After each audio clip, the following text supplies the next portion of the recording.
ये उदयपुर की खूबसूरत सड़कें थी। गाड़ी चलाते हुए वो पिछली सीट पर देख लेता था जहां उसकी 5 साल की खूबसूरत बेटी सोई हुई थी। वह हल्का सा मुस्कुराया। उसकी बेटी अनवी अभिराज बहुत खूबसूरत थी। वह हूबहू अपनी माँ जैसी थी। ये सोचते ही उसके चेहरे पर एक कड़वी मुस्कुराहट आ गई। वह ये सब सोचना नहीं चाहता था, लेकिन जब भी वह उस 5 साल की बेटी को देखता तो उसे यही याद आता था और यही याद आना भी चाहिए था। वह अपनी ही धुन में उदयपुर की सड़क पर गाड़ी चला रहा था जब उसकी नजर सड़क के बीचों बीच से जाती हुई एक महिला और एक बच्चे पर पड़ी। वो महिला पूरी तरह से घूंघट में थी। वह गाड़ी का ब्रेक लगाते लगाते बिल्कुल उस महिला के पैरों के पास आकर रुका था। लड़की ने अचानक ही अपना हाथ अपने चेहरे पर रख लिया था। हेडलाइट की तेज रोशनी से बचने के लिए वह तुरंत ही अपनी गाड़ी से नीचे उतरा। वो महिला झुककर अपने बेटे को देख रही थी, जो अपनी माँ की तरह डर भरी आंखों से देख रहा था। आप ठीक है? वो चलता हुआ उन दोनों के पास आया। लड़की ने अपनी नजरें ऊपर नहीं उठाई। अभिराज ने फिर पूछा, देवी जी, आप ठीक हैं? बच्चा ठीक है ना आपका? आप ये क्या कर रही हैं? आपको गाड़ी दिखाई नहीं दे रही थी। अभी कुछ और हो जाता तो? कुछ हुआ तो नहीं ना? वह बहुत ही धीमी आवाज में बोली। सड़क के सन्नाटे में उसकी वो आवाज बिल्कुल साफ सुनाई दी। लड़की ने जैसे ही अपनी नजरें उठाई, वो हैरान रह गया। कांच जैसी हरी आंखें, वह तो 2 कदम पीछे हट गया। इन आंखों को देखकर उसे बहुत कुछ याद आ गया था। वह सड़क पर झुकते हुए बच्चे की तरफ देखने लगा। तुम ठीक हो बेटा? बच्चे ने हाँ में अपना सिर हिला दिया। मैं आप लोगों को छोड़ देता हूँ, आप जहाँ भी जाना चाहें, कृपया मान जाइए। उन आंखों को देखकर वह जैसे बिल्कुल नरम पड़ गया था। नहीं, लड़की की आवाज में एक घबराहट थी। हम खुद ही चले जाएंगे, जैसे वो बोलते बोलते अटक रही हो। नहीं, मैं आपकी मदद करना चाहता हूँ। वो तब तक उस बच्चे को अपनी गोद में उठा चुका था। कृपया सुनिए, हम चले जाएंगे। मैंने कहा ना कि आप गाड़ी में बैठ जाइए। लड़की एक गहरी सांस लेती हुई पिछली सीट पर बैठना चाहती थी, मगर पीछे एक 5 साल की बच्ची को सोता हुआ देखकर उसके पैर जैसे वहीं जम गए। वो बच्चे को पीछे बिठा चुका था। आप आगे बैठ जाइए। वह आगे नहीं बैठना चाहती थी, मगर फिर भी बैठ गई। गाड़ी शुरू होते ही अभिराज ने उसकी तरफ देखा। आपका नाम क्या है? मैं अनजान लोगों को अपना नाम नहीं बताती। आपके कितने नाम हैं? वह हैरानी से पूछने लगा। जितने भी हो। आपको उससे क्या मतलब? लड़की ने सीधे सीधे कहा, देवी जी, वो बस एक दुर्घटना थी। मैंने ये जानबूझकर नहीं किया। आप सड़क के बीचों बीच चल रही थी। उसे लगा कि शायद वह इसी वजह से गुस्से में है। वह थोड़ा झिझकी। ऐसा कुछ नहीं है, मेरा नाम वीना है। गाड़ी में अचानक ब्रेक लगते लगते बची। अच्छा, वो बोलते बोलते रुक गया। जी? वह खिड़की से बाहर देख रही थी। ये आपकी बेटी है? वो पिछली सीट पर सोई हुई बच्ची की तरह इशारा करते हुए पूछने लगी। जी, मेरी बेटी है। इसका नाम अनवी है। वो बहुत प्यारी है। वो फिर से अटकते हुए बोली। हाँ, बिल्कुल अपनी माँ जैसी है। अभिराज की सांसें थोड़ी तेज हो गई। और ये आपका बेटा है? जी, मेरा बेटा है। बहुत प्यारा है। हूबहू अपने पिता जैसा है। अभिराज ने अचानक उसकी तरफ देखा था। अच्छा जी, बस यही गाड़ी रोक दीजिए, मुझे यहीं उतरना है। आप यहाँ रहती हैं? जी। ये कहते हुए वो गाड़ी से उतरने लगी थी, मगर उसके दुपट्टे का कोना अभिराज के शर्ट के बटन में अटक गया था, जो शायद पीछे बच्ची को देखते समय अटका होगा। वह जैसे ही आगे बढ़ी, खिंचाव की वजह से सीधे उसके सीने से जा लगी। दोनों की नजरें एक दूसरे से मिली। वह खुद को छुड़ाती हुई जल्दी से गाड़ी से उतर गई। वह भी नीचे उतरा। चलो आर्यन। वह अपने बेटे की तरफ मुड़ी और दरवाजा खोला। सामने ही एक आदमी खड़ा था। देखो पापा। आर्यन अपने पिता की तरफ भागा। अभिराज ध्यान से उस आदमी को देखने लगा, जो झुककर आर्यन का माथा चूम रहा था। वो महिला पलटी और उसकी आंखें एक बार फिर अभिराज से मिली। धन्यवाद। क्या ये आपके पति है? जी हाँ, बिल्कुल ये मेरे पति हैं। ये कहती हुई वो आगे बढ़ गई थी। वह गाड़ी में बैठते हुए एक बार फिर पलटा और अपनी बेटी के गालों को सहलाया, जो अभी अभी गहरी नींद में सोई हुई थी। मैं ये खिलौना ले लूंगा, क्योंकि ये मुझे अच्छा लगा है। आर्यन ने उसकी तरफ देखते हुए कहा। तो अन्वी ने अपनी आंखें गोल गोल घुमाई। तुम कौन हो? उस पर पहले मैंने हाथ रखा है ना? पहले मैंने रखा था। वे दोनों आपस में लड़े जा रहे थे। आर्यन के लड़ने की आवाज सुनकर बीना जहां भी थी वहां से भागती हुई उसकी तरफ आई थी। तुम दोनों क्यों लड़ रहे हो? वो घुटनों के बल उन दोनों के आगे बैठ गई। देखिए ना, उस पर पहले मैंने हाथ रखा था। ये मुझे जिद कर रहा है। अन्वी ने अपनी आंखों को मासूम बनाते हुए उस घूंघट वाली महिला की तरफ देखा, जो उसे ही बड़े प्यार से देख रही थी। उसके गालों पर हाथ रखते हुए न जाने क्यों उस महिला ने उसके गाल सहलाए थे। वो मुस्कुराई। बच्ची की मुस्कुराहट बहुत प्यारी थी। आर्यन वीना अपने बेटे की तरफ मुड़ी। लेने दो ना इसे, इसने पहले हाथ रखा था ना। मम्मी मैंने रखा था, आर्यन ने जैसे विरोध किया। नहीं बेटा, लेने दो उसे। वो मुंह फुला गया और वीना ने वह चीज उठाकर अनवी को दे दी। तब तक अभिराज भी वहां पहुंच चुका था। फिर से उस लड़की को देखकर वह ठिठक गया। वह उठ खड़ी हुई। बच्चों की लड़ाई हो गई थी, मैं बस उसे सुलझा रही थी। वह अचानक बोली तो वो मुस्कुराया। धन्यवाद। ये अनवी बहुत जिद्दी है ना, जो चीज इसे अच्छी लग जाती है ना, वह उसे छोड़ने का नाम ही नहीं लेती। मुझे माफ करना बच्चे। वह आर्यन के बाल सहलाते हुए बोला, जो बहुत मुलायम थे। अभिराज मुस्कुराया था। आपके पति आपके साथ नहीं है? वह अचानक बोला तो वह रुक गई। रुककर उसकी आंखों में देखने लगी। हाँ, वे नहीं आए। क्यों, आप चाहते थे कि वो यहाँ मेरे साथ होते? हाँ, आप कल रात की तरह अकेली है ना, इसलिए कह रहा था, बस और कुछ नहीं। वो आर्यन का हाथ थामती हुई आगे बढ़ गई थी। धन्यवाद रोहित, तुम कल रात यहाँ थे, तुम्हारी वजह से मुझे बहुत मदद मिली। वीना, मैं दोस्त हूँ, तुम्हारा मदद कर सकता हूँ। हाँ, मगर मुझे घर से नहीं निकलना चाहिए था। यूं बिना वजह वह सब कुछ हुआ। तुम नहीं जानती थी कि वह सब कुछ भी हो सकता है। हाँ, मैं वाकई नहीं जानती थी। अगर मुझे जरा सा भी अंदाजा होता तो मैं घर से निकलना ही छोड़ देती। मगर आज मैं लाइब्रेरी जाऊंगी, मेरी वहाँ शिफ्ट है। तुम आर्यन का ख्याल रखना।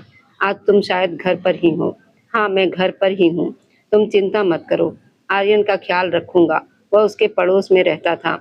इन दोनों के घर आमने सामने थे। कभी कभी अगर वह घर पर होता था तो वीना की मदद कर दिया करता था। आर्यन को संभाल लो, मैं जा रही हूँ, ठीक है ना मेरे प्यारे बच्चे? अंकल को बिल्कुल परेशान नहीं करना, नहीं करेंगे ना?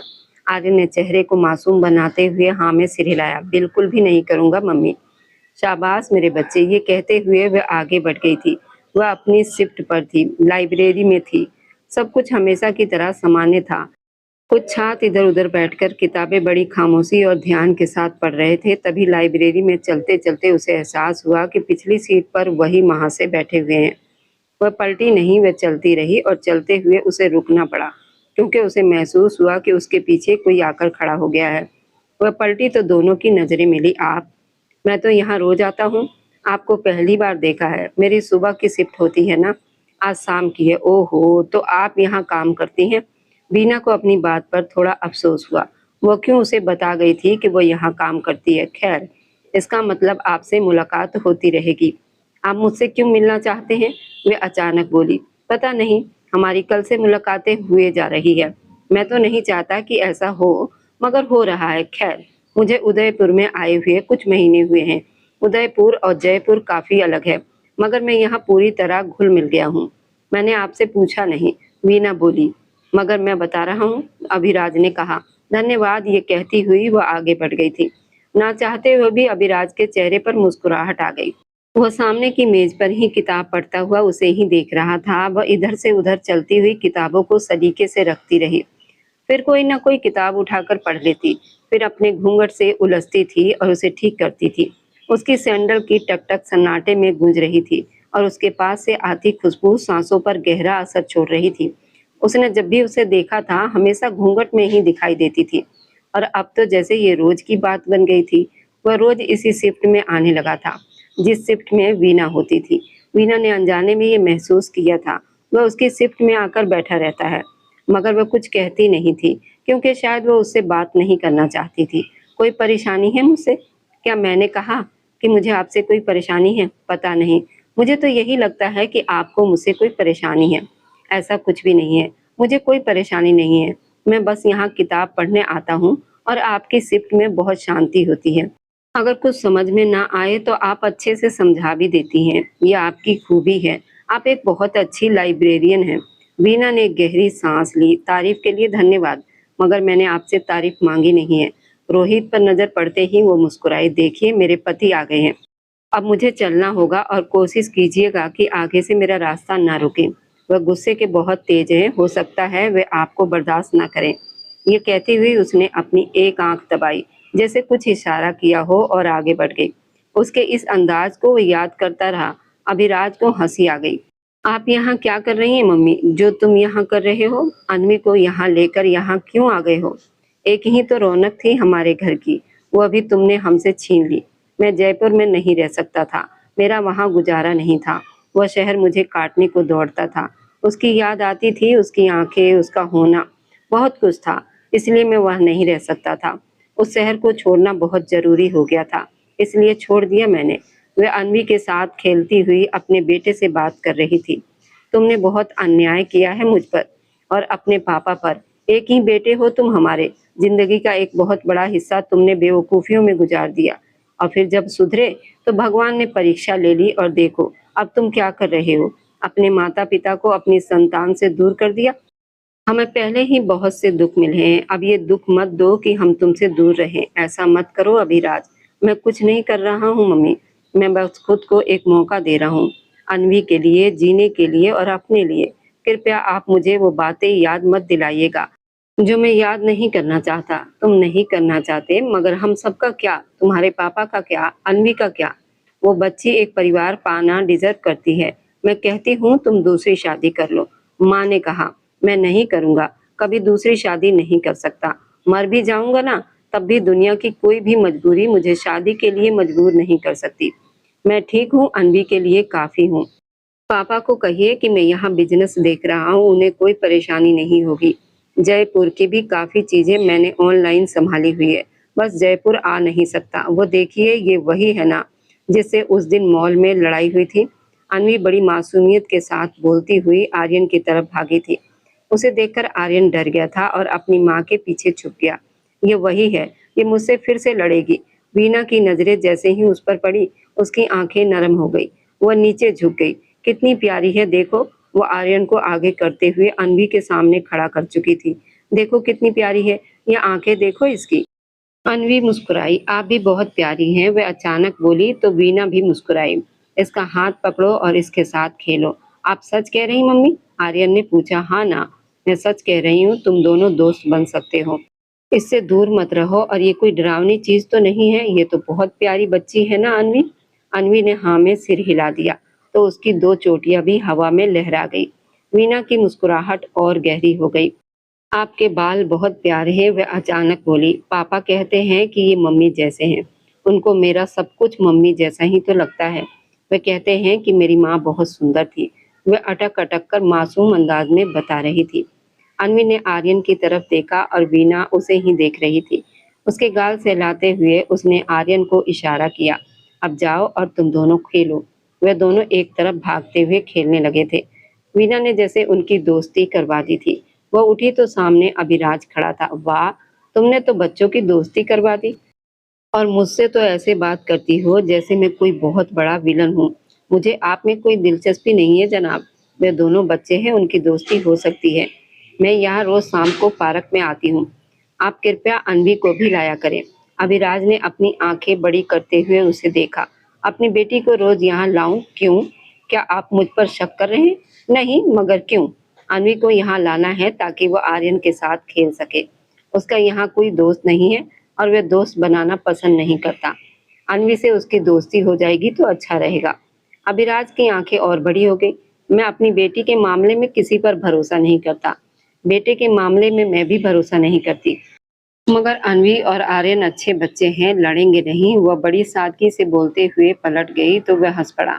मैंने कब कहा कि वो बुरे बच्चे हैं? लेकिन अगर तुम अच्छी नहीं हुई तो क्या आपको लगता है कि मैं आपकी बेटी को अगवा कर लूंगी? वह पलटकर उसकी आंखों में देखने लगी। पता नहीं, आजकल का माहौल बहुत खराब है। आप मुझे 2 महीनों से देख रहे हैं, बस देखते ही रहते हैं। आपको लगता है कि मैं बच्चों को चुराने वाली हो सकती हूँ? वह फिर से हंस पड़ा। हो सकता है, घूंघट में छुपी हुई एक लड़की जिसने बच्चे चुरा लिए हों। वह हाथ हिला हिलाकर नकल करने लगा, जैसे कोई समाचार पढ़ रहा हो।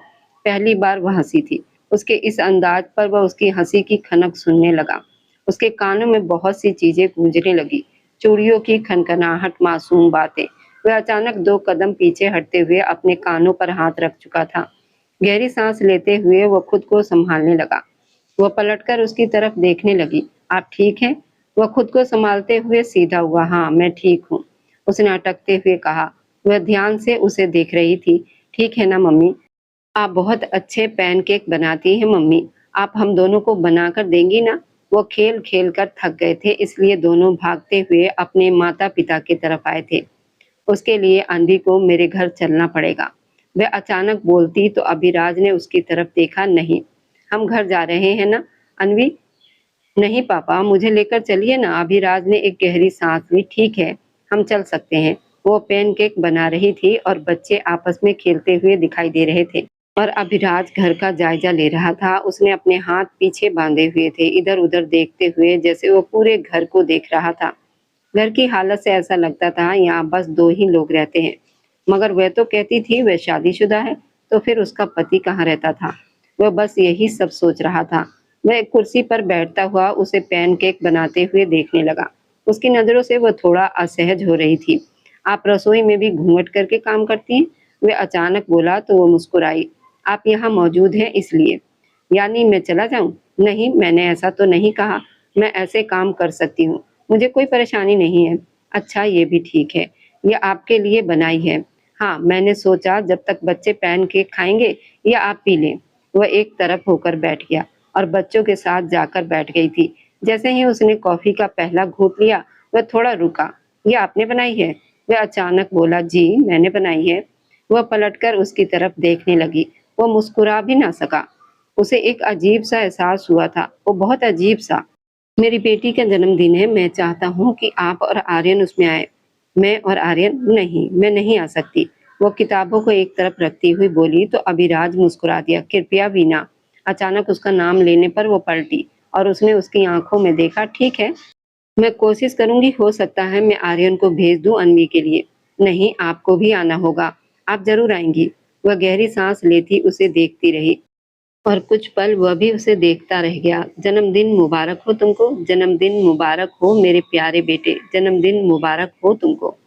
वीना ने अपने बेटे के गाल को चूमते हुए उसे जन्मदिन की बधाई दी थी। वो मुस्कुराया। धन्यवाद मम्मी, हमेशा खुश और आबाद रहो। तुम्हारी मम्मी तुमसे बहुत प्यार करती है, बहुत ज्यादा। ये तुम्हारा उपहार है। धन्यवाद। आप मुझे अन्वी के जन्मदिन में लेकर चलेंगी ना? हाँ, हम जरूर चलेंगे उसके जन्मदिन में। उसे बताना भी तो है ना कि तुम दोनों का जन्मदिन एक ही दिन आता है। वो बहुत खुश होगी। हाँ, वो बहुत खुश होगी। वह उछलकर बोला। वे दोनों बहुत जल्दी एक दूसरे के साथ बहुत सहज हो गए थे और एक दूसरे के बिना नहीं रह पाते थे। वीना मुस्कुराई। बहुत प्यारी लग रही है, देखो सब तुम्हारा इंतजार कर रहे हैं।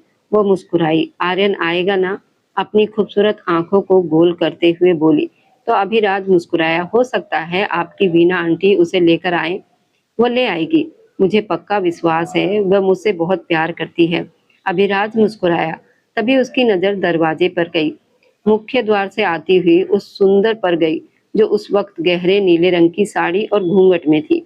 आंखें हल्की हल्की दिखाई दे रही थी, जिन्हें वह चाहकर भी समझ नहीं पाता था। आर्यन भागता हुआ अन्वी की तरफ बढ़ा। वो तेज तेज कदम उठाते हुए आर्यन की तरफ बढ़ी। जन्मदिन मुबारक हो, वो बड़ी मोहब्बत से बोला तो अन्वी मुस्कुराई। धन्यवाद, आज मेरा भी तो जन्मदिन है। आर्यन अचानक बोला, जिस पर अभिराज ने उसकी तरफ आंखें गोल करते हुए देखा। सच? हाँ अंकल, आज मेरा भी जन्मदिन है। मम्मी ने आज मुझे बहुत अच्छा सरप्राइज दिया, मैं बहुत खुश हूँ। अभिराज घुटनों के बल उसके आगे बैठता हुआ उसके गाल चूमने लगा। जन्मदिन मुबारक हो मेरे बच्चे, तुम्हें क्या उपहार चाहिए? कुछ भी नहीं, बस मैं अन्वी के साथ रहना चाहता हूँ। वह तो तुम आज रहोगे, मगर कोई उपहार भी तो चाहिए होगा ना तुम्हें, जो आपका दिल करे। वो बड़ी मासूमियत से बोला तो वह ना चाहते हुए भी उसका माथा चूम गया था। वीना ने ये नजारा ध्यान से देखा था। दोनों बच्चे उसके पास खड़े न जाने क्या क्या बोले जा रहे थे और अभिराज मुस्कुराता हंसता रहा था। ये नजारा बहुत पूरा पूरा सा लग रहा था। वह आगे बढ़ती हुई अन्वी का माथा चूमती हुई खुद भी घुटनों के बल उसके आगे बैठ गई। जन्मदिन मुबारक हो, धन्यवाद, और ये तुम्हारा उपहार है। वो बहुत खुश हो गई थी। मैंने तुम दोनों को एक जैसा उपहार दिया है, आर्यन को भी और तुम्हें भी। अभिराज ने इस बात पर उसकी तरफ देखा। वह उसकी नजरों से बचती हुई अपनी आंखें चुरा गई थी। अन्वी ने केक आर्यन के साथ काटा था और केक कट होने के बाद अन्वी ने केक अपने पापा की तरफ बढ़ाया और आर्यन ने अपनी माँ की तरफ। ये नज़ारा बहुत खूबसूरत था। केक खाते हुए दोनों की नजरें एक दूसरे पर गई तो दोनों ने ही नजरें चुरा ली। वो कमरे में दाखिल हुआ तो वह दोनों बच्चों के साथ एक तरफ लेटी हुई थी। बच्चे सो चुके थे। अभिराज ने एक गहरी सांस ली। वो भी सो चुकी थी। कमरे में पूरी तरह अंधेरा था। बस खिड़की से हल्की हल्की चांद की रोशनी कमरे में आ रही थी। पर्दे धीरे धीरे उड़ रहे थे। वह छोटे छोटे कदम उठाता हुआ बीना के पास आया। उसका हाथ जो नीचे लटका हुआ था उसे उठाकर बिस्तर पर रख दिया। झुकते हुए जब उसने हाथ रखा, तभी इतनी नजदीकी जाने पर उसकी सांसें महसूस करके अभिराज का दिल किया वह उसे छुए। वह छूना नहीं चाहता था, मगर उसका दिल कर रहा था। इसलिए उसने हाथ आगे बढ़ाकर उसकी आंखें छू ली। पास जाकर उसने उसके ढके हुए गाल को छुआ। घूंघट के ऊपर से ही उसकी उंगलियां उसके चेहरे पर फिर रही थी। दोनों के होंठ बहुत पास थे। वह उसे छूना नहीं चाहता था, मगर वह उसके होंठों को छू गया, बहुत ही नरम और अनजाने अंदाज में। वह जानता था कि वो घूंघट में थी। उसे महसूस ना भी होता, मगर शायद वो महसूस कर गई थी। वह आंखें नहीं खोल रही थी, बस उसका एहसास महसूस कर रही थी। आसपास जैसे उस आदमी की खुशबू फैली जा रही थी। वे होंठ जैसे होंठों से गालों तक का सफर कर रहे थे। वह खुद को रोक ही नहीं पा रहा था। न जाने ये कैसा एहसास था, ये कैसी भावनाएं थी, मगर जैसी भी थी वह खुद पर काबू करता हुआ दूर हट गया। कदम पीछे लेते हुए वो कमरे से बाहर निकल गया। उसके कमरे से जाते ही वीना ने तुरंत आंखें खोल दी। गहरी सांस लेते हुए वो उठ खड़ी हुई। उसकी धड़कनें जैसे बहुत तेज हो गई थी। वह खुद को संभाल नहीं पा रही थी। वह छोटे छोटे कदम उठाती हुई कमरे से बाहर निकली। घर बहुत खूबसूरत था। हर तरफ सन्नाटा छाया हुआ था। कदम आगे बढ़ाती हुई वह इधर उधर देखने लगी। तभी उसे पढ़ाई के कमरे का दरवाजा खुला हुआ दिखाई दिया। वह रुक गई। अंदर से बहुत धीमी रोने की आवाज आ रही थी। वह रुक कर झांकने लगी। तभी उसकी नजर हिलने वाली कुर्सी पर पड़ी। वह चौंक गई। वो किसी तस्वीर को देखते हुए रो रहा था। बीना को लगा जैसे उसके पैर वहीं जम गए हों। उसका दिल किया कि वह अंदर चली जाए, मगर वह जाना नहीं चाहती थी। इसलिए वो पलट गई और उसे यही ठीक लगा। सुबह उसे अभिराज के घर से रोहित लेने आया था। अभिराज उसे देखकर चौंक गया। आपने बताया नहीं कि आपके पति आ रहे हैं? बीना बोली, वे रात को फोन कर रहे थे, लेकिन मैं सो गई थी तो फोन नहीं उठा पाई, वरना मुझे घर चले जाना था। खैर, वह अब आ गए हैं तो हमें चलना चाहिए। रोहित ने आगे बढ़कर अभिराज को नमस्ते किया, और वह बहुत बेमन से नमस्ते का जवाब देते हुए सिर्फ बीना को देखे ही जा रहा था। वो आर्यन और रोहित के साथ आगे बढ़ गई। वह बस उस महिला को जाते हुए पीछे से देखता रहा। वीना ने कहा, आपका बहुत बहुत धन्यवाद, मैं खुद चली जाऊंगी। अभिराज बोला, नहीं, मैं छोड़ सकता हूँ, ये कोई इतनी बड़ी बात नहीं है। वीना ने फिर कहा, मैं जानती हूँ आप मुझे घर छोड़ सकते हैं, मगर कृपया मैं खुद चली जाऊंगी। बैठ जाइए। उसकी जिद पर वह शांति से गाड़ी में बैठ गई। वह गाड़ी चलाते हुए उसकी तरफ मुड़ा। आप कब से उदयपुर में हैं? वह चौंकी। कैसा सवाल है? बिल्कुल एक सही सवाल है कि आप कब से उदयपुर में हैं। पिछले 5 साल से, वह अटकते हुए बोली। मुस्कुराया। ओहो, एक सवाल पूछ सकता हूँ? पूछिए। वह अचानक बोली, रोहित आपका क्या लगता है? आप जानते तो हैं कि वो मेरे पति हैं।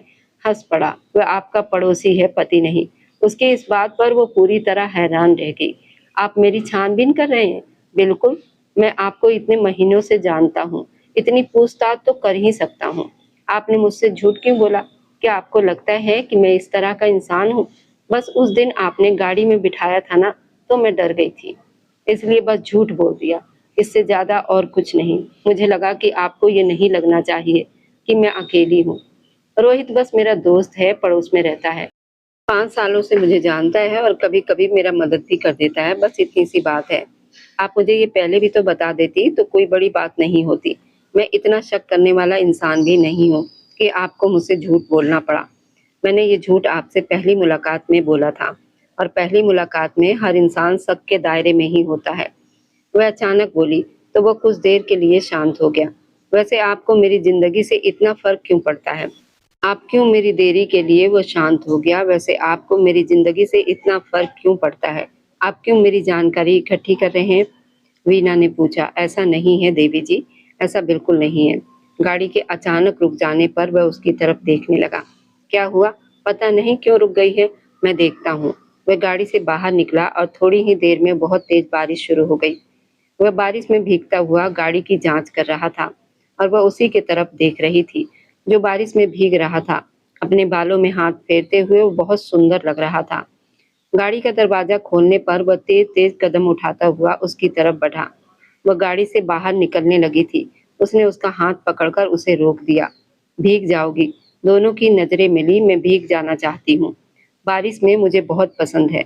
वो जैसे बारिश की आवाज में बहुत धीमी आवाज में बोली, तो उसने उसका हाथ छोड़ दिया। वो बारिश में भीगती हुई बाहर निकल आई। वह गाड़ी का अगला हिस्सा बंद कर चुका था। पता नहीं, समझ में नहीं आ रहा था कि गाड़ी को क्या हुआ। बारिश उसे पूरी तरह से भिगोने लगी थी। वे दोनों ही भीग रहे थे। वह आसमान की तरफ देखते हुए पानी की बूंदों को महसूस कर रही थी। मैं यहाँ से पैदल घर जा सकती हूँ। कोई ज़रूरत नहीं है। आप गाड़ी में बैठ जाइए। वह घर बहुत दूर है। वह पलटकर उसकी आंखों में देखने लगी। वह छोटे-छोटे कदम उठाता हुआ उसके पास आया। दोनों ही बारिश में भीग रहे थे। उसका घूंघट पूरी तरह से उसके चेहरे से चिपक चुका था। आंखें कांच जैसी चमक रही थी। वह उसके पास जाकर बिल्कुल सामने खड़ा हो गया। वह कुछ दूर हटना चाहती थी, तभी उसका पैर फिसल गया। उसने उसे संभालते हुए अपने पास खींच लिया। वह जैसे उसके सीने से जा लगी। बारिश की तेजी में वे दोनों बहुत पास आ गए थे। वह दूर जाना चाहती थी, भाग जाना चाहती थी, मगर अभिराज की पकड़ बहुत मजबूत थी। आप ठीक हैं? मैं ठीक हूँ। मैंने तो कहा था कि तुम भीग जाओगी। मैं भीगना चाहती थी और इस वक्त गिर पड़ती। अगर गिर जाने देते, तो वह एक मुस्कुराहट के साथ बोली, मैं आपको गिरने नहीं दे सकता। पता नहीं क्यों, मगर ये सच है। वह खुद को छुड़ाती हुई दूर हुई और जाकर गाड़ी में बैठ गई। वह उसकी इस फुर्ती पर मुस्कुराया था। खुद भी आकर जैसे गाड़ी में बैठ गया था। फोन उठाते हुए मैकेनिक को फोन करने लगा था, जो 1-2 घंटे के बाद फोन उठा चुका था। कुछ ही देर में मैकेनिक आ जाएगा। बारिश हल्की हो गई थी। आप ठीक हैं? सर्दी लग रही है। वह अचानक बोली तो वो मुस्कुराया। मैंने तो कहा था कि भीग जाओगी। आप कितनी बार याद दिलाएंगे मुझे ये बात? वह जैसे हंस पड़ी। अच्छा बाबा, मुझे माफ कर दो। मगर वो मुस्कुरा नहीं पाई। वह चेहरा मोड़कर खिड़की के बाहर देखने लगी। मैकेनिक की गाड़ी ठीक करने के बाद उसने 5 ही मिनट में उसे घर छोड़ दिया था। धन्यवाद। वह पलटती हुई बोली तो वो मुस्कुराया। अपना ख्याल रखिएगा। आप भी। ये कहते हुए वह घर के अंदर चली गई। दरवाजा बंद करते ही वह जैसे गहरी सांस लेने लगी थी। उसे बहुत कुछ याद आ रहा था और ये सब कुछ वो नहीं चाहती थी। वैसे तू लाइब्रेरी में रोज क्यों आता है यार? दोस्त ने पूछा। मैं मजबूर हूँ। मैं चाहता हूँ कि मैं उस महिला के आसपास रहूं। मुझे नहीं पता क्यों, मगर यही सच है। अच्छा, नाम क्या है उस लाइब्रेरियन का? तू यहाँ का प्रिंसिपल है और तुझे लाइब्रेरियन का नाम ही नहीं पता यार? यहाँ इतने सारे शिक्षक हैं, मैं सबके नाम तो नहीं याद करके रख सकता। वीना नाम है, वीना। वो रिकॉर्ड खोलकर बैठा हुआ था और उन सभी लाइब्रेरियन के नाम जांचने लगा जिनकी वहां शिफ्ट होती थी। इस लिस्ट में तो कोई वीना नहीं है। अभिराज चौंका। क्या बकवास है? बकवास तो नहीं कर रहा, बस सच है ये। देखो, यहाँ कोई वीना नहीं है। वहां 5 नाम थे। वो पांचों नामों को गौर से देखने लगा। उसकी उंगली चलते चलते रुकी। वीना शर्मा के नाम पर वह रुक गया था। वीना। वह बुदबुदाया। वीना। उसके कदम रुके नहीं। वह अपने दोस्त के दफ्तर से इस तरह भागा था जैसे अगर अभी नहीं भागता तो कभी उसे रोक ही नहीं पाएगा, या शायद कभी उसे सवाल न कर पाए कि आखिर क्यों क्यों किया उसने ऐसा। वो भाग रहा था। लाइब्रेरी पहुंचते ही उसे अंदाजा हुआ वह जा चुकी है। अभिराज को लगा जैसे वह सांस नहीं ले पाएगा। वो तेज तेज कदम उठाता हुआ बाहर निकल रहा था। आज भी बहुत तेज बारिश हो रही थी। वह गाड़ी से आया था, मगर वह इतने सदमे में था कि अपनी गाड़ी ही भूल गया। वह भागता हुआ उसके घर की तरफ जा रहा था। बारिश उसके ऊपर बरसती जा रही थी। जिंदगी के वो बीते हुए 5 साल उसकी आंखों के सामने घूम रहे थे। बार बार वीना शर्मा का नाम उसके कानों में गूंज रहा था। वीना और आर्यन का चेहरा बार बार उसकी आंखों के सामने आ रहा था। बारिश बहुत तेज हो रही थी और वह उसकी तरफ भागता चला जा रहा था। उसे महसूस ही नहीं हो रहा था कि वह कितनी दूर से भागता हुआ आ रहा है और क्यों, जैसे उसका खुद पर कोई वश न हो, जैसे वह खुद को रोक ही नहीं सकता हो। बहुत अच्छा चित्र बनाया है मेरे बेटे ने। वो अपने घर की बालकनी में बैठी बारिश का आनंद ले रही थी और वह उसी के साथ झूले में बैठा हुआ था। तभी उसकी नज़र सड़क पर पड़ी, जहां से कोई आदमी भागता हुआ आ रहा था। इतनी तेज बारिश में ये कौन था जो उसके घर की तरफ भागता चला आ रहा था? वह तुरंत उठ खड़ी हुई। आर्यन, मैं अभी आती हूँ, तुम यहीं बैठना। ठीक है मम्मी। वह तेज तेज कदम उठाती हुई सीढ़ियों से नीचे उतरी। उसने जो सोचा था वह सच था। अभिराज भागता हुआ आ रहा था, मगर क्यों? उसे अचानक अन्वी का ख्याल आया। वो तेज तेज कदम उठाती हुई दरवाजे की तरफ बढ़ी। दरवाजा खोलकर जैसे ही वो आगे बढ़ी, वह उसके ठीक सामने आकर रुका था। अभिराज को अपने इतने करीब पाकर वह हैरान रह गई थी। वीना शर्मा, वह बुदबुदाया, क्यों किया ऐसा मेरे साथ? वह 3-4 कदम पीछे हटने लगी। आपको कोई गलतफहमी हुई है। मैं वीना शर्मा नहीं हूँ, मेरा नाम वीना है। वह पलट गई थी। अच्छा, तुम वीना शर्मा नहीं हो? ये सच है, तुम वीना अभिराज सिंह हो। यह हकीकत है तुम्हारी। वह उसे दोनों बाजुओं से पकड़कर अपनी तरफ घुमा चुका था। उसका घूंघट अपने हाथों से एक तरफ हटाकर उसकी आंखों में देखने लगा था। मेरे साथ, अपने अभिराज के साथ तुम ऐसा कैसे कर सकती हो वीना? वो चिल्लाया था। मुझे मेरे बेटे से, मेरे संतान से, अपनी पत्नी से कैसे दूर रख सकती हो? मेरा कसूर क्या था? मेरा क्या अपराध था कि मैंने तुमसे प्यार किया था? क्या ये मेरा अपराध था? बोलो ना, क्या अपराध था मेरा? क्या अपराध था मेरी बेटी का कि उससे उसकी माँ को छीन लिया? क्या अपराध था मेरे बेटे का कि उसे उसके पिता के प्यार से दूर रखा? और तुम्हारा क्या कसूर था? वह उसके दोनों बाजू पकड़कर उसकी आंखों में देखने लगा कि खुद को अपने पति से दूर रखा। बताओ मुझे, मैं जवाब चाहता हूँ। 5 साल मुझे दुख और तकलीफ में रखा। मुझे सब कुछ छोड़ना पड़ा, अपना शहर, अपना घर, क्योंकि मैं वहाँ सांस नहीं ले पाता था वीना। मेरा जीना मुश्किल हो गया था। क्यों किया तुमने ऐसा? वह चिल्लाया। चिल्लाओ मत मुझ पर, अभिराज सिंह, मत चिल्लाओ मुझ पर। मैं भागी क्यों? तुमने मुझे भागने के लिए मजबूर किया। मैंने घर छोड़ा क्योंकि तुमने मुझे घर छोड़ने पर मजबूर किया। मैं भागी क्योंकि तुम्हारे घर वालों ने मुझे मजबूर किया। मैं घर छोड़ दूं, अपनी संतान से दूर रही, क्योंकि तुमने मुझे मजबूर किया कि मैं अपने घर से दूर रहूं। वह रोते रोते जमीन पर बैठ गई थी। कोई भी औरत अपने पति का घर यूं ही नहीं छोड़ती। वीना ने अपना घर छोड़ा था, मगर इसका जवाब तुम मुझसे नहीं, अपनी माँ से मांगो। इसका जवाब तुम मुझसे नहीं, अपने पापा से मांगो। इसका जवाब तुम मुझसे नहीं, अपने आप से मांगो। जवाब मिल जाएगा तो मुझे वीना अभिराज सिंह कहना, वरना मैं सिर्फ वीना शर्मा हूँ। अब चले जाओ यहाँ से, तुम्हारा मुझ पर कोई अधिकार नहीं है। मैंने अपने और तुम्हारे रास्ते कई साल पहले अलग कर लिए थे। तुम्हें किसी चीज से दूर नहीं रखा, खुद दूर रही हूँ। अपनी संतान से, अपनी बेटी को छोड़ा मैंने तुम्हारे पास। तुम इसके लायक नहीं थे, मगर ये उपकार मैंने किया तुम पर। जानते हो क्यों? नहीं, तुम नहीं जानते, क्योंकि मैं तुमसे प्यार करती हूँ। वह रोते रोते हुए कह गई थी। सिर्फ तुमने प्यार नहीं किया था, मैंने भी किया था, मगर निभाया सिर्फ मैंने, तुम निभा नहीं पाए। वह हाथ आगे करते हुए उसके चेहरे को देखने लगी। तुम करते हो प्यार का दावा, नहीं हो तुम प्यार के लायक। अभिराज जी, बिल्कुल नहीं। ये कहती हुई वह उसका हाथ पकड़कर उसे घर से बाहर निकाल चुकी थी। मर गई वीना शर्मा, मेरा नाम सिर्फ वीना है। ये कहती हुई वह दरवाजा बंद कर चुकी थी। क्या हुआ बेटा, ऐसे क्यों देख रहे हो मुझे? माँ ने पूछा। पूछने आया हूँ, कुछ कहा है वीना ने? क्या किया था आपने 5 साल पहले? मुझे बताइए ना, मैं कुछ पूछना चाहता हूँ आपसे, बताइए मुझे।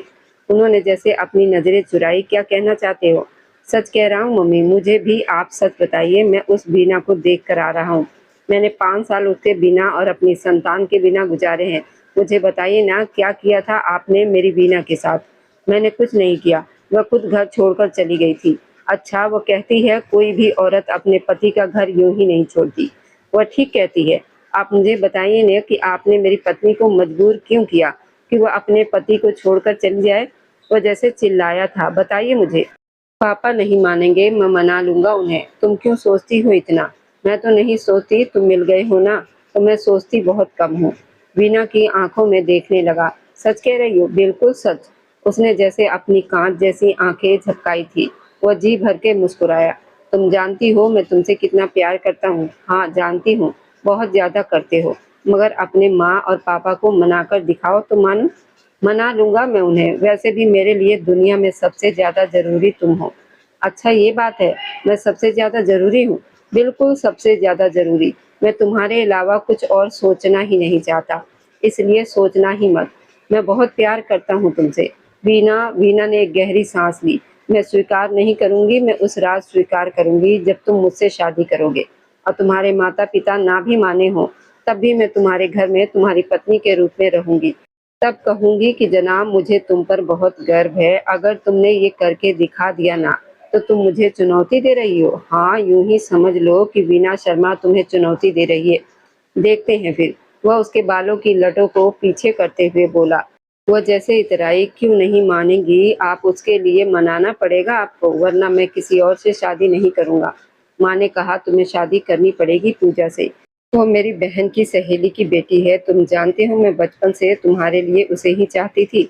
और वीना शर्मा का अपना स्तर देखो, उसका परिवार देखो, वो एक मामूली शिक्षक की बेटी है। क्या तुम ऐसे घर में शादी करना चाहते हो? देवेंद्र अंकल से क्या दुश्मनी है आपकी? कोई दुश्मनी नहीं है, उसको तो मैं जानती भी नहीं हूँ। देवेंद्र से क्या दुश्मनी होगी मेरी? मगर मैं तो जानती हूँ ना। अपने पिता की बात पर वो पलटकर महेंद्र सिंह की आंखों में देखने लगा। महेंद्र सिंह ने कहा, देवेंद्र की बेटी मरकर भी इस घर में नहीं आएगी। अगर वह शादी करके यहाँ आएगी तो तुम अपने पापा का मरा हुआ मुंह देखोगे। मैं उस आदमी की जान ले सकता हूँ, उसकी बेटी को इस घर में कैसे रखूंगा? अच्छा, अंकल से क्या दुश्मनी है आपकी? वह फिर से वही सवाल कर रहा था। जाकर देवेंद्र से क्यों नहीं पूछते कि उसकी और मेरी क्या दुश्मनी है? उसकी माँ ने जैसे अपनी नजरें चुरा ली थी। माँ ने कहा, महेंद्र जी बैठ जाइए, तुमसे बात नहीं कर रहा हूँ मैं, इस वक्त तुम्हारे बेटे से बात कर रहा हूँ। उस आदमी की बेटी इस घर में कभी नहीं आएगी, वरना मैं अपने हाथों से इस घर को आग लगा दूंगा। अपने पापा को तो मना नहीं कर सके और मेरे सामने बैठे हो। देवेंद्र अंकल, मैं सिर्फ ये जानने आया हूँ कि मामला क्या है। मामला जो भी हो, तुमने कहा था ना कि तुम अपने पापा को मना लोगे। मना कर दिखाओ, और अगर नहीं मना सकते हो तो मेरी बेटी तुमसे कभी शादी नहीं करेगी। ये सुनती हुई वो सीढ़ियों से नीचे उतर रही थी। पिताजी, देवेंद्र अपनी बेटी की तरफ पलटे। जी फरमाइए देवी जी। अगर आप नहीं मानोगे तो मैं जीते जी मर जाऊंगी। अभिराज अपने पापा और मम्मी को मना सकता है या नहीं, मगर मुझे खुद पर बहुत भरोसा है कि आप मेरे प्यार को कुर्बान नहीं होने देंगे। ऐसा ही है ना पिताजी? उसकी कांच जैसी आंखों में आंसू छलकने लगे थे। देवेंद्र जो खड़े थे वहीं बैठ के वे अपनी फूल जैसी बेटी की आंखों में आंसू नहीं देख पाए थे। ऐसा ही है ना पिताजी? आप मान जाएंगे ना मेरे लिए, क्योंकि आप मुझसे बहुत प्यार करते हैं ना। आपके लिए अपनी बेटी की खुशियाँ ज्यादा कीमती है, ये झूठे घमंड से ज्यादा। ऐसा ही है ना पिताजी? वो बड़ी मासूमियत से कह रही थी और वह बुदबुदाए, ऐसा ही है। अभिराज मुस्कुराया। देवेंद्र ने कहा, इससे कहो कि अपने माता पिता को मना ले। महेंद्र और मेरे बीच में जो भी मामला था वो बच्चों के बीच में नहीं आना चाहिए। आप दोनों के बीच में क्या मामला था? अभिराज ने पूछा। देवेंद्र ने एक गहरी सांस ली। वो मेरा दोस्त का सौतेला भाई है। अभिराज को लगा वो सांस नहीं ले पाएगा। हाँ, मेरे दोस्त के पिताजी ने मेरे दोस्त की माँ से दूसरी शादी की थी। महेंद्र सिंह ये बात कभी नहीं भूल सकता। मैं नहीं चाहता तुम्हारी जिंदगी तबाह हो। आप तो रिश्ते में हमारे परिवार के दोस्त लगते हैं। मेरे पापा को आगे बढ़ना होगा। अभिराज की आंखें भीग गई थी। अंकल, वह इसी बात को दोहराते हुए बोले तो वह हंस पड़ा। ये तो आप लोगों ने रिश्ते बनाए हैं, वैसे ऐसा कुछ नहीं है। मना लो उन्हें। मैं मना लूंगा। अगर आप बेटे के साथ जिद करेंगे ना तो वह घर छोड़कर चला जाएगा। आप देवेंद्र को जानते हो, बहुत तेज है। उन्होंने सच बात बता दिया। उसे मैं कहती हूँ कि शादी के लिए मान जाइए, बाद में जो करना होगा देख लेंगे। एक बार वे लड़की इस घर में आ जाए तो मैं उसका जीना हराम कर दूंगी। आप चिंता मत कीजिए, बस मैं अपना इकलौता बेटा खो नहीं सकती। शायद तुम ठीक कहती हो, बुलाओ उसे, मैं उससे बात करता हूँ। पापा ने कहा, मुझे तुम्हारी शादी से कोई एतराज नहीं है। सच कह रहे हैं पापा? अभिराज को जैसे यकीन ही नहीं आया था। हाँ, बिल्कुल सच कह रहा हूँ। वादा कीजिए कि आप वीना को कोई भी तकलीफ नहीं पहुँचाएंगे। उसे यहाँ कोई तकलीफ नहीं होगी। सच कह रहे हैं ना पापा? बिल्कुल 100% सच कह रहा हूँ। और इस तरह उन दोनों का रिश्ता पक्का हो गया। महेंद्र सिंह अब देवेंद्र शर्मा के सामने बैठे थे। उन्होंने किसी बात के लिए माफी नहीं मांगी थी और ना ही कोई समझौता हुआ था। बस बेटी का हाथ मांगा था, जो देवेंद्र जी ने अपनी बेटी की खुशी के लिए दे दिया था। देवेंद्र जी के लिए यही बहुत बड़ी बात थी। वह खुद चलकर रिश्ता लेने आए थे और पुरानी कड़वाहट खत्म की थी। देवेंद्र जी के तरफ से तो कोई कड़वाहट थी ही नहीं। सारी कड़वाहट महेंद्र सिंह ने खुद अपने मन में पाल रखी थी। और इस तरह वीना शर्मा अपने पिता के घर से विदा होकर निवास सिंह आ गई थी। ये क्या देख रहे हो? अभिराज ने पूछा। यही देख रही हूँ कि ये एक सपने जैसा लगता है। मैं तुम्हारे सपने में इस तरह बैठी हूँ और तुम्हारी पत्नी हूँ। वीना ने कहा, तुमने कहा था कि जब हमारी शादी हो जाएगी तब तुम अपने प्यार का इकरार करोगी।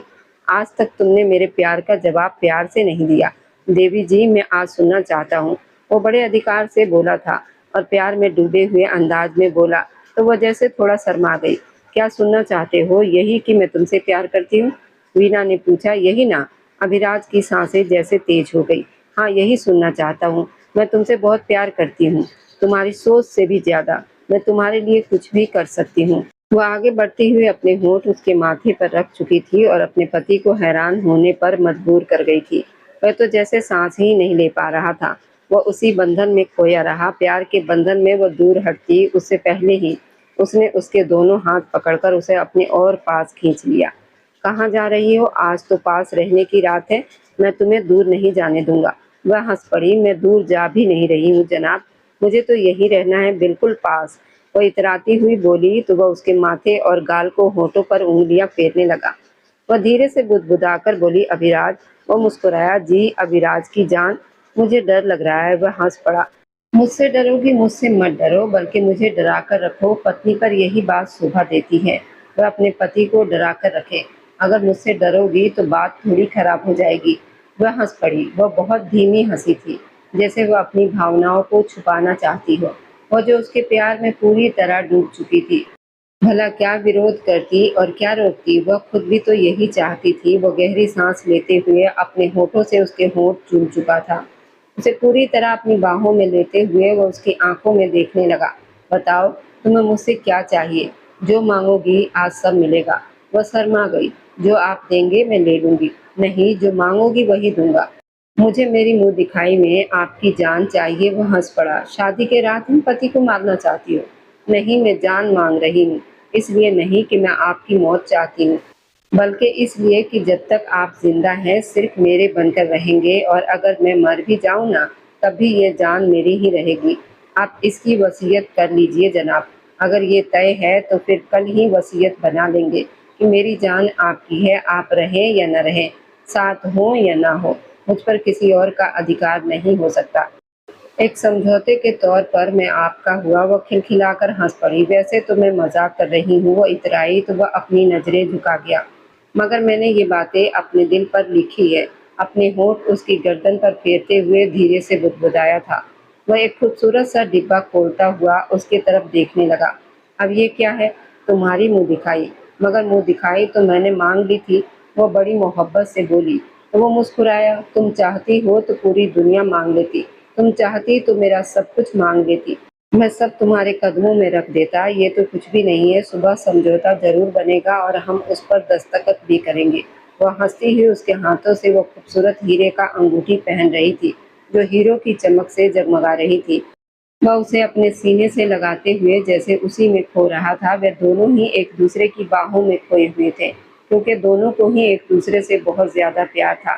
चांद की चांदनी तले ये रात प्यार करने वालों को पूरा कर रही थी। ये क्या है? वो यही समझौता है। शादी के एक हफ्ते के बाद तुम्हें ये समझौता याद आ ही गया? वह हंस पड़ा। पूरा हफ्ता मैं तुम में ही खोया रहा, इसलिए मैं भूल गया था। अब इस पर दस्तखत कर दो। इसमें क्या क्या लिखा है? वो पेन लेकर सारे नियम पढ़ने लगी तो वह हंस पड़ा। तुम तो पूरी टीचर लग रही हो। वही सारी चीजें लिखी है जो तुमने कही थी। तुम्हारे सारे अधिकार, मेरी जान। उसने तुरंत उसके होठों पर पेन रख दिया। Shut up! कोई बदतमीजी करने की जरूरत नहीं है। मैंने तो बस मजाक किया था। फाड़ दो इसे। अगर मैं मर जाऊं तो तुम दूसरी शादी कर लेना। अकेली जिंदगी बिताने की कोई जरूरत नहीं है। वीना ने कहा तो अभिराज बोला, पागल हो तुम? हमारी शादी को अभी एक हफ्ता ही हुआ है और तुम मरने मारने की बातें कर रही हो। ये तो बस हमारे प्यार का परिणाम पत्र है कि अगर हम दोनों अलग भी हो गए तो बस एक दूसरे के ही रहेंगे। ये नियम तुम पर भी लागू होता है और मुझ पर भी। मैं अकेले ही अपनी जान नहीं दे रहा। वह हंस पड़ी और दस्तखत करने लगी। तो तुम भी दस्तखत करो। मैंने तो कर दिए हैं। कहो तो इसे रजिस्टर भी करवा देते हैं। करवा लेना चाहिए। वह अपने दोनों हाथ कमर पर रखती हुई बोली तो वह हंस पड़ा। करवा लेते हैं देवी जी, इसमें क्या है? वह उसके प्यार में पूरी तरह से पागल था। उसके लिए कुछ भी कर सकता था। वीना के लिए भी ऐसा ही था। वह भी उसके प्यार में पागल थी और कुछ भी कर सकती थी। वे दोनों एक दूसरे के दीवाने लगते थे और इस बात से सुनीता सिंह और महेंद्र सिंह जलने लगे थे। उनका इकलौता बेटा अपनी पत्नी पर जान छिड़कता था। सिर्फ माँ ही नहीं जलती थी, बल्कि उसके पिता भी जलते थे। यानी वे दोनों माता पिता अपने ही बेटे की खुशियों से जलने लगे थे। ये कहा जा सकता है कि पुरानी दुश्मनी वे दोनों अंधे हो गए थे। उन्हें सिर्फ ये दिखाई दे रहा था कि जिस लड़की पर उनका बेटा जान दे रहा है वो देवेंद्र शर्मा की बेटी है। मगर ये भूल गए थे कि वह सिर्फ देवेंद्र शर्मा की बेटी नहीं, बल्कि उनके बेटे की पत्नी और इस घर की इज्जत है। सुनीता सिंह बात बात पर उसे ताने सुनाती रहती। उसे परेशान करती थी और ये सब कुछ चुपचाप सहती रहती थी। वह अपने पति से शिकायत भी करती तो क्या करती कि उसकी माँ क्या-क्या करती है और कैसे उसे ताने देती है, वह उसके लिए ज़िंदगी मुश्किल बना रही थी। मगर वह उसकी माँ थी और वीना कभी भी नहीं चाहती थी कि अभिराज अपने माता-पिता से दूर हो जाए। तुम परेशान हो? अभिराज ने पूछा। नहीं तो, आज आंटी जी से मेरा छोटा-मोटा झगड़ा हो गया था। कैसा झगड़ा? वह पलटकर उसकी आंखों में देखने लगा। वे मेरे पिताजी के बारे में बहुत बुरा-भला बोल रही थी तो मैंने भी जवाब दे दिया। अब मुझे नहीं पता कि वे क्या सोच रही होगी। शायद तुम्हें कुछ गलत बताए इसलिए मैंने खुद ही तुम्हें बता दिया। तुमने अपनी नज़रें क्यों झुका रखी है? अगर कुछ बड़ी बात हुई है तो मुझे बता दो। मैं बुरा नहीं मानूँगा। तुम बुरा नहीं मानोगे मगर वो मानेंगे। क्या हुआ था अपनी पत्नी से पूछो। उसने क्या किया है? सारे मेहमानों के सामने वो मेरे साथ बदतमीज़ी करने लगी। तुम्हारे पापा भी वहीं पर बैठे हुए थे। उसने हमारा बहुत अपमान किया है और तुम उसके लिए हमसे लड़ने आ गए हो? माँ ने कहा नहीं, वह ऐसा नहीं कर सकती।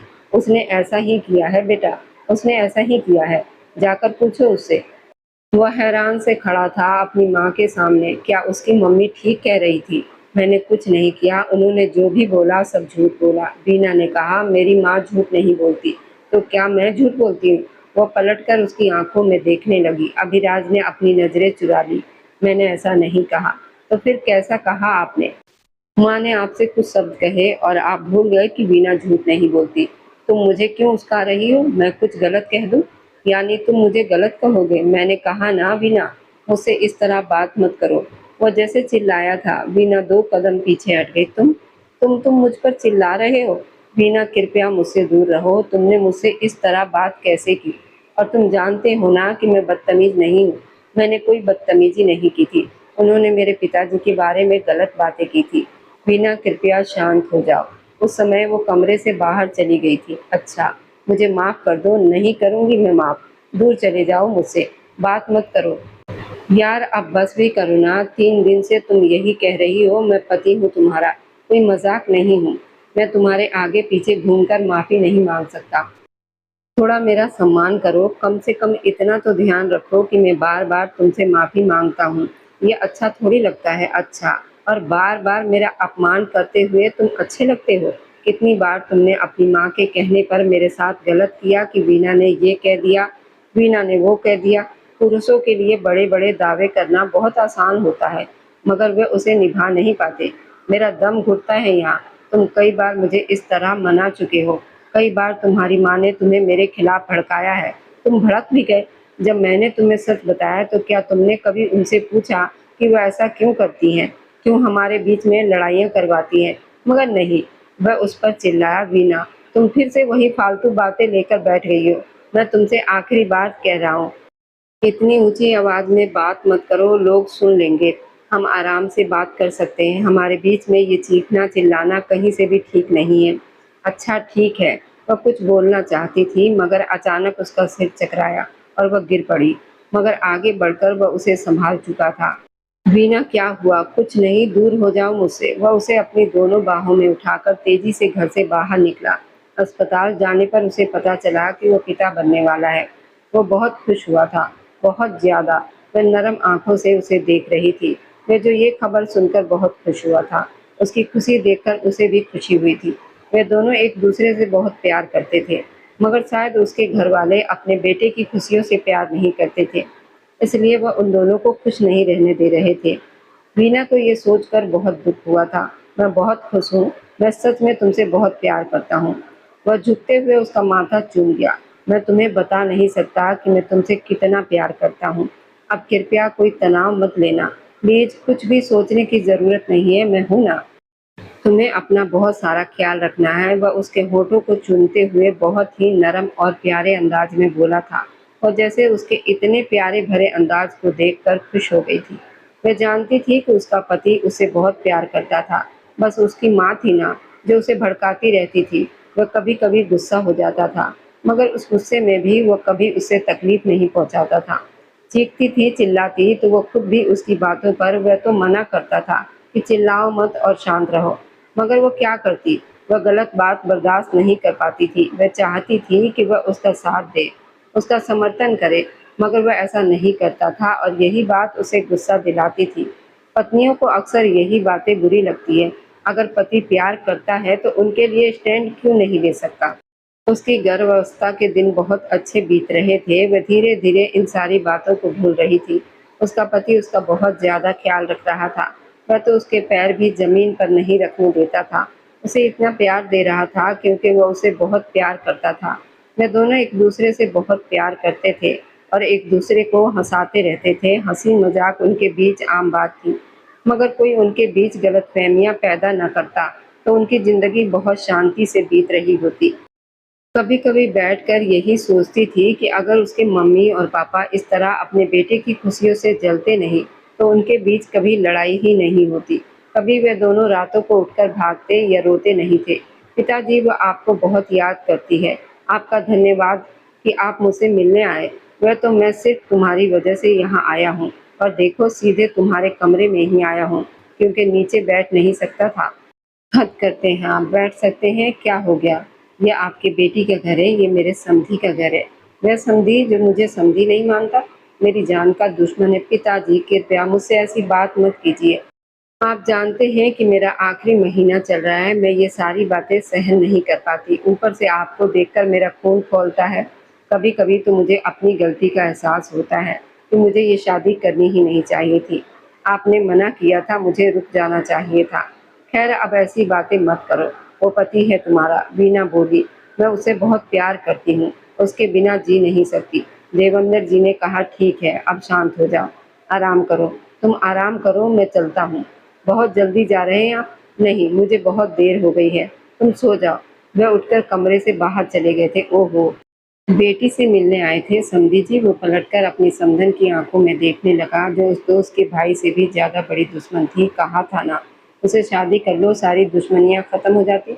मगर तुमने फिर भी उस साधारण सी महिला को चुना, जो कहीं से भी तुम्हारा साथ ना दे पाती। मेरी स्वर्गवासी पत्नी को बीच में लाने की जरूरत नहीं है देवी जी। वो पलट गए। वो बिल्कुल सीढ़ियों के पास खड़े थे। वह चलती हुई उनके बिल्कुल सामने खड़ी हो गई। उन्होंने एक गहरी सांस ली। दूर रहो। नहीं रहूंगी देवेंद्र जी। सारी जिंदगी प्यार किया है मैंने तुमसे, इतना प्यार कि वो नफरत में बदल गया। मैंने हमेशा महेंद्र सिंह की नफरत को तुम्हारे लिए बढ़ाया है। खैर, वह उंगली आगे करके उनके गाल पर फेरने लगी, तो वह उसकी उंगली पकड़कर उसे दूर करना चाहते थे। तभी सुनीता सिंह ने अपना दूसरा हाथ उनके सीने पर रखा। हाथ में थोड़ा-सा दबाव था। इस दबाव के कारण वह पीछे की तरफ धकेले गए।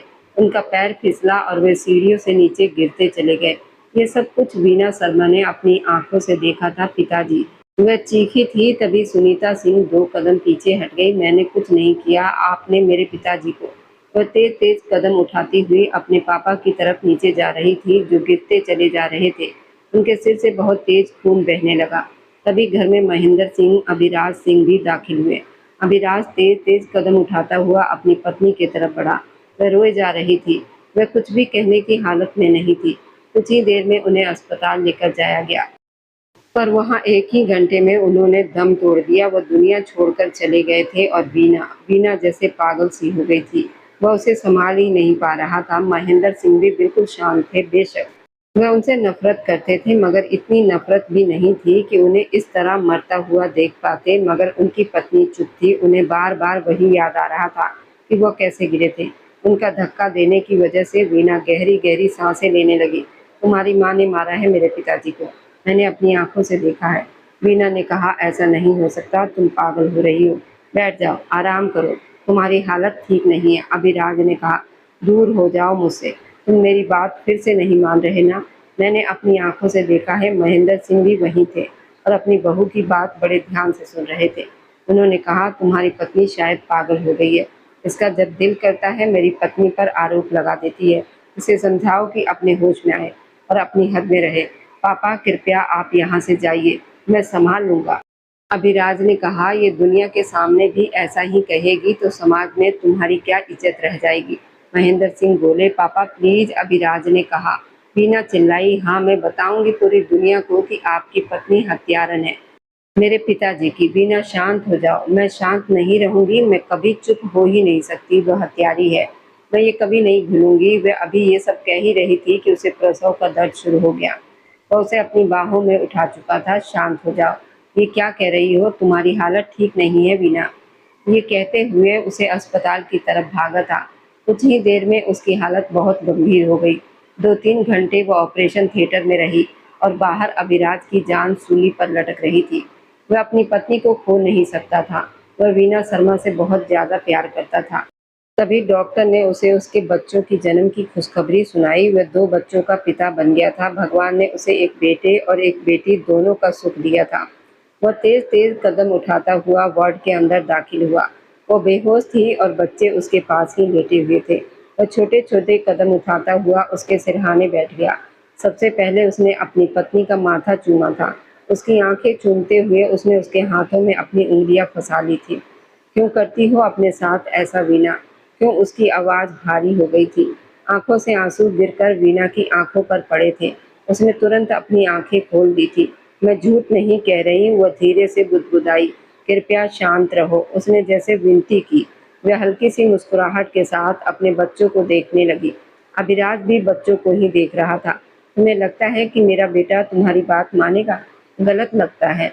वह कभी तुम्हारी बात नहीं मानेगा। मैं उसे ये कह दूंगी कि तुमने खुद अपने पापा को धक्का दिया है और वो मान लेगा। देखना, मैं कहूँगी तो तुम पागल हो गई थी। औरतें गर्भावस्था में पागल हो जाती है, तुम्हें अंदाजा ही नहीं हुआ। और तुमने अपने पापा को खुद धक्का दे दिया और तुम आरोप मुझ पर लगा रही हो।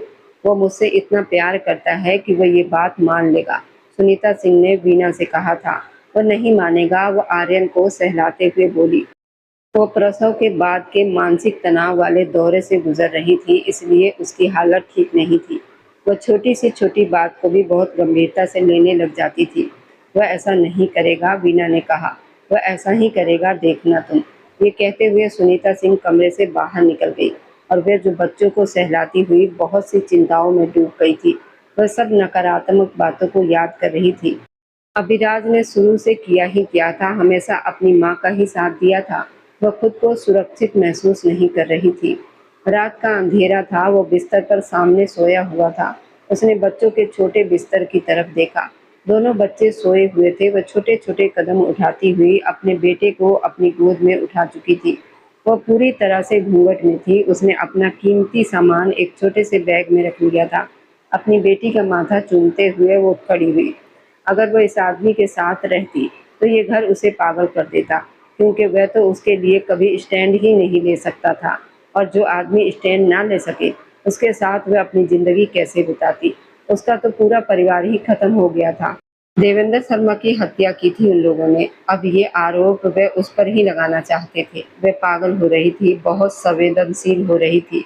उसने बहुत कुछ सहा था, मगर अब उसके बर्दाश्त की सीमा खत्म हो चुकी थी। उसने अभिराज सिंह को छोड़ दिया था। आपने ऐसा क्यों किया? अभिराज अपनी माँ से कह रहा था। वह कहती रही और मैंने उसकी बात नहीं सुनी। आपने क्यों धक्का दिया उन्हें? माँ ने कहा। गलती थी, गलती से हुआ था। मैं ये करना नहीं चाहती थी। आपने क्यों कहा उनसे कि आप ये आरोप उस पर लगाएंगी? आप जानती थी कि वह किसी मानसिक दौर से गुजर रही थी। वह तनाव में थी। वह बहुत कुछ झेल रही थी। नई नई माँ बनी थी, बहुत संवेदनशील हो रही थी। आप मेरी पत्नी के साथ ऐसा कैसे कर सकती हैं? वह चीख रहा था। आपने शुरू से उसके साथ ऐसा ही किया? मैंने बहुत कुछ बर्दाश्त किया। वो क्या सोचती होगी मेरे बारे में? मैंने क्या दिया उसे? तकलीफ और दुखों के अलावा मैंने उसे कुछ नहीं दिया। क्या मैं इसके लायक था? मैं सच में इसी के लायक था। वह पागल सा हो रहा था। वह ठीक कहती है, कोई भी औरत अपने पति को ऐसे नहीं छोड़ती। मैंने मजबूर किया उसे। उसे कभी भी सुरक्षित महसूस नहीं होने दिया। मैं बहुत बड़े-बड़े दावा करता था कि मैं उसके लिए कुछ भी कर सकता हूँ, लेकिन मैं उसके लिए कुछ भी नहीं कर पाया। माँ, मैं उसके लिए कुछ नहीं कर पाया। मैं रो रहा था, बहुत फूट-फूट कर रो रहा था। मेरे बच्चे, मुझे माफ़ कर दो। माँ ने कहा, मुझे छूने की ज़रूरत नहीं। पापा ने और आपने बहुत बुरा किया है मेरे साथ। मैं आज और अभी आप लोगों को हमेशा-हमेशा के लिए छोड़ रहा हूँ। कभी जयपुर नहीं लौटूंगा। मर गया आपका इकलौता बेटा। अब अगर आप सारी जिंदगी मेरे लिए रोएंगी ना, तो भी मैं वापस नहीं आऊंगा। मेरे बच्चे को बेघर किया आपने, मुझे बेघर किया। मैं हर चीज से हाथ धो बैठा। ना प्यार रहा, ना जान रही। वो मुझे कभी माफ नहीं करेगी और मैं आपको कभी माफ नहीं करूंगा। आप हत्यारी हैं देवेंद्र शर्मा की। वह आपको कभी माफ नहीं करेगी। मैंने वह जानबूझकर नहीं किया था। वह एक दुर्घटना थी। माँ ने रोते हुए कहा, दुर्घटना थी तो आप अपनी गलती मान लेती, उससे माफी मांगती। उसका दिल इतना बड़ा है कि शायद वो माफ कर देती, मगर आपने तो हद कर दी माँ, आपने तो हद कर दी। बाहर बहुत तेज बारिश हो रही थी। वह उसके घर के बाहर बैठा हुआ था। वह कब से उसके लिए दरवाजा नहीं खोल रही थी। वो कहती थी वह उसके लिए दरवाजा नहीं खोलेगी, कभी माफ नहीं करेगी। वो बालकनी से उसे बाहर भीगता हुआ देख रही थी। आंखों से आंसू बह रहे थे। वह उस आदमी से बात तक नहीं करना चाहती थी, जिसकी वजह से वो अपने बच्चों से दूर रही थी, जिसकी वजह से उसने इतनी मुश्किल जिंदगी बिताई थी, और जो उसके इतने प्यार का दावा करने के बाद भी उसकी रक्षा नहीं कर पाया था। बार बार उसकी बेरुखी याद आती थी, उसका विश्वास ना करना याद आता था, उसका बातों का झुठलाना याद आता था। ऐसे मर्द के साथ वो कैसे रहती, जो प्यार का दावा करने के बाद भी उसकी रक्षा न कर सका। मैंने कहा है चले जाओ, क्यों यहाँ बैठकर अपनी जिंदगी मुश्किल कर रहे हो? दूसरी शादी कर लो, जियो अपनी जिंदगी, मुझसे तुम्हें कुछ नहीं मिलेगा, ऐसा मत करो कृपया। वह उसके आगे हाथ जोड़ चुका था। बहुत प्यार करता हूँ तुमसे, मेरे लिए नहीं तो मेरे बच्चों के लिए, अन्वी के लिए, आर्यन के लिए। मुझे एक मौका दो ना, उनके पिता को एक मौका दो। मैं अपने बच्चों को एक अच्छा पिता बनना चाहता हूँ। उन्हें एक दूसरे से अलग मत रखो। वह भाई बहन है। पति बुरा हो तो पत्नी बच्चों के लिए समझौता करती है। हमारे बच्चे माता पिता का साथ पाना डिजर्व करते हैं। वह उसके आगे हाथ जोड़ चुका था। मुझे पति मत मानना तुम कभी, बस मुझे इतना अधिकार दे दो कि मैं तुम तीनों की रक्षा कर सकूं। वह उसके पकड़े हुए हाथों को थाम चुकी थी। मुझे भरोसा नहीं तुम पर, तुम्हारे घर वापस कभी नहीं चलूंगी। मैं जयपुर नहीं जाना चाहती, तुम मुझे कभी भी मजबूर मत करना, नहीं करूंगा जयपुर चलने के लिए। अगर तुम वहां नहीं चलना चाहती तो मत चलना। तुम मुझे पति नहीं मानती तो मत मानना, बस मुझे अपने बच्चों का पिता स्वीकार कर लो, अपना रक्षक स्वीकार कर लो। वह अपने आंसू पोंछते हुए उसके रास्ते से हट गई थी। ठीक है, मान गई हूँ मैं, इसमें कोई शक नहीं कि तुम मेरे बच्चों के पिता हो। मैं नहीं रह सकती अपने बच्चों के बिना। 5 साल अन्वी के बिना रही हूँ, अब जब वो पास में है तो मैं सच में उससे दूर नहीं रह सकती। अन्वी इस समय यहीं पर मौजूद थी। वह दोनों बच्चों के पास जा चुकी थी। अब कोई खौफ नहीं दूंगा, कोई डर नहीं मिलेगा, बस जितनी सजा देनी थी दे चुका हूँ तुमको। कृपया अब मेरी सजा खत्म कर दो। मैं थक रहा हूँ यार, मैं 5 साल अकेला जीता रहा हूँ, अब थक रहा हूँ। बच्चों को माँ मिल जाएगी, माँ को पति भी मिल जाएगा, मगर पति को उसकी पत्नी नहीं मिल सकती। मैं तुम्हारा साथ चाहता हूँ, तुम्हें चाहता हूँ, सारी जिंदगी तुमसे प्यार किया है, मैं कैसे तुम्हारे बिना रह सकता हूँ। ये प्यार तब कहाँ मर गया था जब तुम्हारी माँ मुझे पागल करना चाहती थी, जब तुम्हारी माँ मुझे तुम्हारे सामने गलत साबित करती थी। तुम्हारा ये प्यार तब कहाँ मर जाता था जब मैं तुम्हारे पास असुरक्षित महसूस करती थी, रातों को उठकर रोती थी, मुझे माफ नहीं कर सकती। मैं चाहती हूँ कि मैं तुम्हें माफ कर दूँ, मगर नहीं कर पा रही हूँ। जब पहली बार उस रात को उसने उसे सहारा दिया था, वह उसी समय उसे माफ कर सकती थी, मगर उसने नहीं किया। वह उससे छुपती रही क्योंकि वह उसके सामने नहीं आना चाहती थी। उससे भागती थी, मगर पता नहीं कैसे रास्ते खुद ब खुद बन जाते थे। वह उठकर जाना चाहती थी, मगर उसने उसका हाथ थामकर उसे अपने पास खींचा और उसे गले से लगा लिया। वह रोने लगी थी और वह उसे सुकून देने लगा था। ये 5 साल मेरे कैसे बीते तुम्हारे बिना, नहीं पूछोगे कि मैं तुमसे कितना प्यार करती हूँ। तुम्हारे बिना जीना मुश्किल था, वीना ने कहा तो अभिराज उसकी आंखों में देखता हुआ जैसे विनती करने लगा। यही तो कह रहा हूँ कि खत्म कर दो ना ये परीक्षा, इसे खत्म कर दो। उसने खुद को उसके सीने से और ज्यादा लगा लिया था, जैसे अपने आप को पूरी तरह उसके हवाले कर दिया हो। उसने उसके सीने पर अपने हाथों से हल्के मुक्के मारते हुए कहा, अब जैसे रखना है रखो, जैसे रखोगे वैसे रहूंगी। बर्बाद करना चाहते हो ना, तो कर दो फिर से बर्बाद। वह रोने लगा था। मैं तुम्हारे साथ चाह कर भी गलत नहीं कर सकता, मैं ऐसा कुछ नहीं कर सकता। तुम ऐसा सोच भी कैसे सकती हो वीना, प्लीज, मुझे तुमसे बहुत प्यार है। मैं धीरे से बुदबुदाया, मैं सच में तुमसे बहुत प्यार करती हूँ। मुझे भी तुमसे बहुत प्यार है, वीना बोली। प्यार जितना गहरा होता है ना, उतने ही दर्द के साथ आता है। उनके प्यार ने भी उन दोनों को बहुत दर्द दिया था, मगर हर किसी की किस्मत जरूरी नहीं कि उन दोनों जैसी हो। कभी कभी अपने जीवन साथी को समझना चाहिए, उसके दुख को, उसकी कही हुई बातों को उसके बोलने से पहले ही समझ लेना चाहिए। अभिराज को वीना को समझना चाहिए था। मगर उससे गलती हुई थी और भगवान ने इस गलती की उसे बहुत बड़ी सजा दी थी। एक दूसरे से दूर रहने के रूप में उसके सीने से लगकर उसे ये सब एक सपने जैसा लग रहा था। उसे अपना आप बहुत हल्का महसूस हो रहा था और जिंदगी में जैसे फिर से प्यार आ गया था, क्योंकि प्यार जिंदगी में वापस लौट आया था उनकी जान बनकर। आज की कहानी कैसी लगी कमेंट में अपनी राय जरूर दीजिएगा। इससे हमें आपकी पसंद को समझने में मदद मिलती है। और हाँ, आगे आने वाली खूबसूरत रोमांटिक कहानियों के सफ़र में हमारे साथ जुड़े रहने के लिए चैनल को सब्सक्राइब जरूर कर लें।